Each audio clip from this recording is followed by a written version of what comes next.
Buwisit na Tera yan.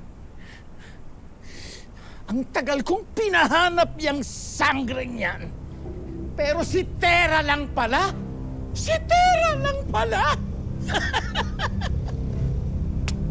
Ay, Ali. Go. Gusto ko, hulihin mo yung Terang yan. Dalhin mo dito sa akin, si Sangre. Ora mismo. Gob, kung si Tera nga si Sangre, paano namin huhulihin yun? Siguradong gagamitin lang niya ang kapangyarihan niya sa amin.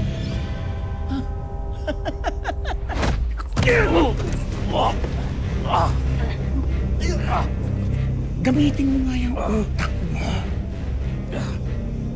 Pwede ba? Paandarin at padaluyin ninyo ang dugo dyan sa utak ninyo nang gumana naman! Ang hirap sa inyo eh. Lahat na lang kailangan idikta ko. Mabuti pa ang posporo, may ulo. Kayo puro bib...